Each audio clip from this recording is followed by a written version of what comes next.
Assalamualaikum warahmatullahi wabarakatuh. Kali ini saya akan menjelaskan untuk pertanyaan yang mengatakan bahwa untuk mendaftar PPG harus ada pengalaman mengajar terlebih dahulu.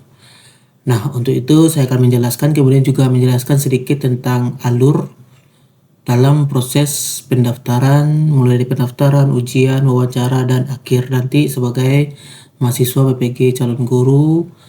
Nah, untuk yang pertama, saya jelaskan terlebih dahulu.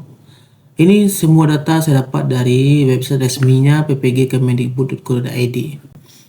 Pertama, untuk persyaratan seleksi, itu yang pertama tentu saja warga negara Indonesia, tidak atau belum pernah terdaftar sebagai guru, kepala sekolah, atau kepala sekolah pada data pokok pendidikan atau dapodik dan simpatika.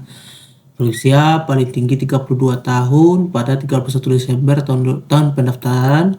Kemudian memiliki ijazah dengan kualifikasi akademik sarjana atau S1 atau diploma D4 yang terdaftar pada Pangkalan Data Pendidikan Tinggi atau PD-Dikti atau terdata pada basis unit data unit penyertaan ijazah luar negeri bagi lulusan perguruan luar negeri. Kemudian memiliki indeks prestasi kumulatif atau IPK paling rendah 300. Kemudian memiliki surat keterangan sehat jasmani dan rohani. Ini diserahkan nanti pada saat lapor diri. Nanti saya akan jelaskan bagaimana lapor diri nantinya. Kemudian memiliki surat keterangan berkelakuan baik. Juga diserahkan pada saat lapor diri. Memiliki surat keterangan bebas narkotika, psikotropika, dan zat adiktif. Nanti sudah diserahkan juga pada saat lapor diri. Kemudian menandatangani fakta integritas. Nah, di sini disebutkan bahwa persyaratan seleksinya itu tidak ada yang menyatakan harus menjadi guru terlebih dahulu, ada pengalaman terlebih dahulu, tidak. Bahkan fresh graduate bisa untuk mendaftar PPG calon guru namanya sekarang ya. Nah, kemudian alurnya terlebih dahulu. Alurnya nanti ketika dibuka itu kita login SIM PKB terlebih dahulu. Kemudian setelah login kita masuk seleksi tahap 1 yaitu data diri. Data diri ini tentang diri kita, identitas kita ya sesuai dengan ijazah. Kemudian esai, ada beberapa pertanyaan di esai tersebut, kemudian kita jawab sesuai yang kita alami atau sesuai dengan diri kita sendiri. Kemudian ada tentang bidang studi, kemudian pemilihan bidang studi, pemilihan lokasi seleksi, dan pemilihan preferensi lokasi pengabdian. Ini saya jelaskan di tahun 2024 ya ketika saya mendaftar dulu gitu. Kemudian setelah ini kita mendaftar, kita membayar pembiayaan biaya pendaftaran yang digunakan nanti untuk ujian gitu. Kemudian setelah kita daftar, nanti ada tanggal kapan pengumumannya, keluarlah pengumuman untuk tahap 1.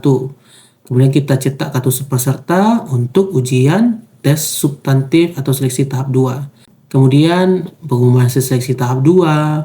Setelah itu barulah pengumuman jadwal wawancara. Kemudian mengikuti wawancara.